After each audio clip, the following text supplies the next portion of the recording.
아멘. 오늘부터 우리는 욥기서의 말씀을 함께 읽고 묵상하게 되겠습니다. 욥기서 사실 참 어려우면서도 아주 중요한 성경의 말씀인데요. 왜냐하면 그 욥기서에 다루고 있는 주제가 그렇기 때문에 그렇습니다. 욥기서의 주제 무엇이냐? 한마디로 정의하자면 의인이 왜 고난을 받는가? 의인이 받는 고난의 이유가 무엇인가? 이것을 다루고 있는 것이 바로 욥기서의 주제가 되겠습니다. 우리는 흔히 권선, 징, 악적 사고에 익숙하여 삶을 살아가고 있습니다. 권선징악 뭡니까? 선을 행하면 복을 받고 악을 행하면 벌을 받는 것이다. 사실 성경에서도요, 이것을 우리에게 끊임없이 가르치며 도전하는 것을 볼 수가 있습니다. 지금까지 이스라엘 역사가 어떻습니까? 하나님 앞에서 선을 행하고 하나님 잘 섬기면 하나님 복을 주십니다. 그런데 하나님 섬기지 않고 우상 숭배하고 하나님의 뜻을 떠나 살아가다 보면 그들은 심판을 받고 고통 가운데 들어가게 되어 있습니다. 권성, 징, 악, 인생의 원리이자 우리 신앙의 원리라 이야기할 수 있을 것 같은데요. 그런데 한 가지 중요한 문제가 있습니다. 뭐냐? 악을 행하면 벌 받고 선을 행하면 복을 받아야 되는데 인생을 살아가다 보면 이 권선징악의 원리에서 벗어나는 현상들, 벗어나는 삶의 상태를 우리는 경험할 때가 왕왕 있다라는 겁니다. 대표적인 예가 무엇입니까? 바로 의인의 고난 받음입니다. 의인, 물론 하나님 앞에 의인은 없다, 하나도 없다 우리 이야기할 수밖에 없겠지만 그럼에도 불구하고 저 사람은 참 하나님 잘 섬기는 것 같은데, 오늘 본문에 등장하는 욥과 같이 저만한 인생이 없는데 그런 인생에게 고난이 찾아오기도 한다라는 겁니다. 고난이 그 삶을 집어삼킵니다. 고난이 그 삶을 어렵게 만듭니다. 그러면 그 개인도, 그 고난을 바라보던 이웃 사람들도 저 사람은 도대체 왜 고난받는 것일까? 왜 저 사람은 고통 가운데 살아갈 수밖에 없을까? 질문하며 고민하기 시작할 수밖에 없는데, 이 질문, 이 고민에 대한 해답으로서 주신 하나님의 말씀이 무엇이냐? 바로 이 욥기서의 말씀이다. 그렇게 이해하며 생각할 수 있을 것 같습니다. 그래서 조금은 어려운 것 같습니다. 그리고요, 그만큼 중요한 책인데 우리가 일주일 정도 함께 이 책을 읽고 묵상하면서 의인에게 찾아오는 고난의 문제, 우리 인생에 찾아오는 고난, 그것을 우리가 어떻게 바라보며 해석할 수 있어야 되겠는가, 이것을 함께 묵상하며 돌아보는 시간이 되었으면 좋겠습니다. 그러면 의인에게 왜 고난 찾아올까? 그것은 이제 앞으로 차차 말씀을 읽고 묵상하면서 함께 찾아가는 것으로 하고요. 오늘은 이제 그 어쩌면 서론에 해당할 수 있을 것 같은데, 뜻하지 않은 인생의 고난이 찾아왔을 때, 고통이 우리 가운데 찾아왔을 때 우리는 일단 어떻게 반응해야 될까? 어떻게 반응하는 것이 하나님이 기뻐하시는 모습일까? 욥의 모범을 통해서 이 아침에 함께 묵상하며 나아갔으면 좋겠습니다. 먼저 고난 찾아왔을 때, 뜻하지 않은 삶의 어려움이 찾아왔을 때 우리는 어떻게 하는 것이 좋은가? 20절 말씀에 보면은요, 바로 슬퍼하는 것, 그 고난 앞에 슬퍼할 수 있는 것, 이것도 하나님이 기뻐하시는 온전한 반응이다. 여러분 기억하시면 좋겠습니다. 가축을 잃었습니다. 자녀도 잃어버렸습니다. 한순간에 일어난 일이었습니다. 이렇게 큰 어려움, 슬픔, 고난을 당하였을 때 욥이 보여주었던 첫 번째 반응이 무엇이냐? 바로 겉옷을 찢고 머리털을 밀어놓으라, 성경이 기록하는 것을 볼 수가 있습니다. 옷을 찢는다, 머리털을 민다, 이것은요 극심한 슬픔의 표현, 큰 슬픔을 당하였을 때 이스라엘 백성들이 했던 한 가지 행위다, 그렇게 볼 수가 있는데, 고난 만났을 때 슬퍼하는 것, 그것도 온전한 반응이요 하나님 기뻐하시는 뜻이다. 여러분 기억하시면 좋겠습니다. 우리 믿는 사람들 중에는 종종 어떤 어려움을 만나도 슬퍼하면 안 된다, 슬퍼하는 것은 죄악이다, 그렇게 생각하며 살아가는 분도 종종 있는 것 같습니다. 우리가 신앙이 있는데, 우리가 하나님 믿는 사람인데, 하나님 자녀인데 우리가 어떤 일을 만나도 슬퍼하면 안 됩니다. 슬퍼하는 것은 하나님 기뻐하지 않습니다. 그래서요, 심지어 장례식장 가서도 슬퍼하지 마세요. 천국 가셨으니까 우리 기뻐합시다.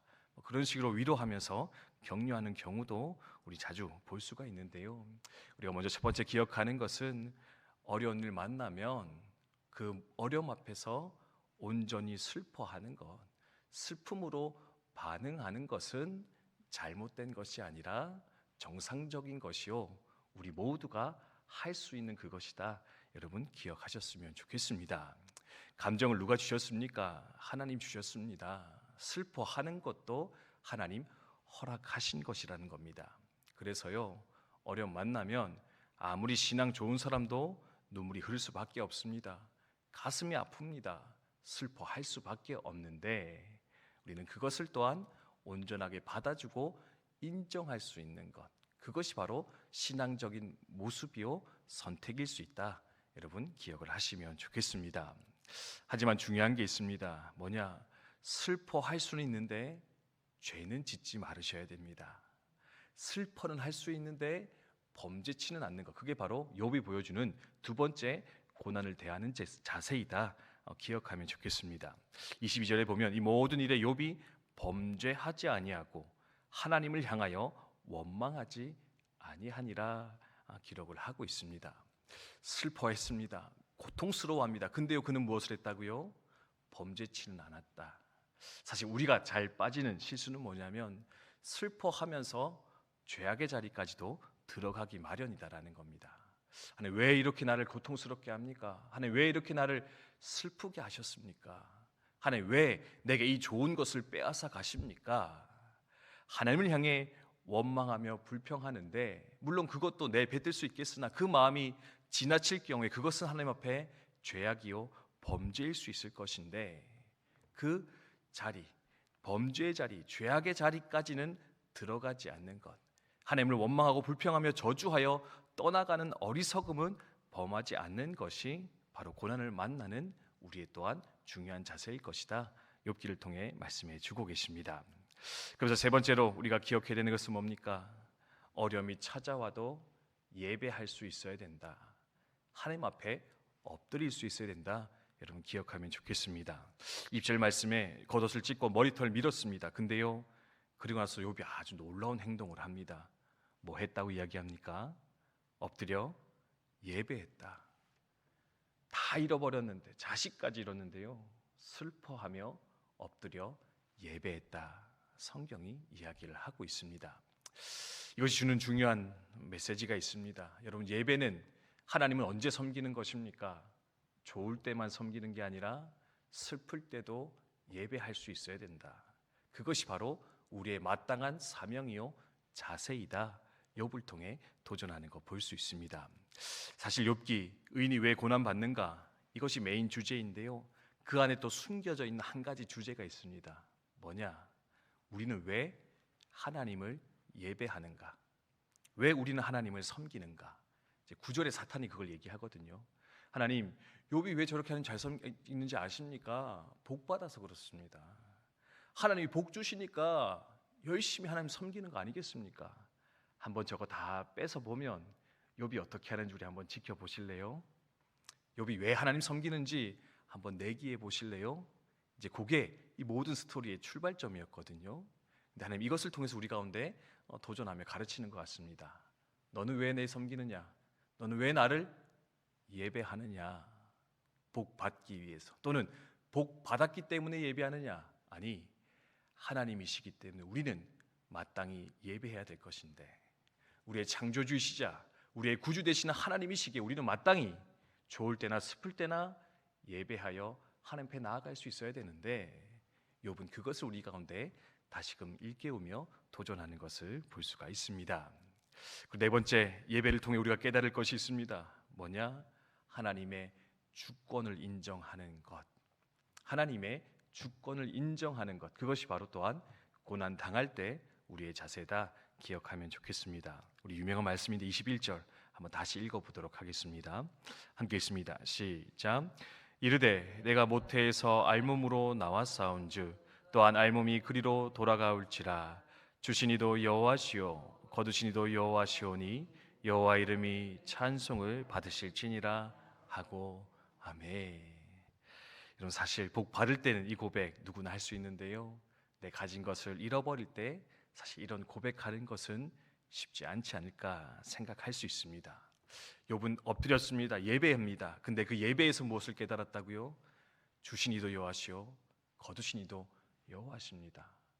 내 인생이 주께 속하였는데 주의 뜻이 내 삶 가운데 이루어지기를 원합니다.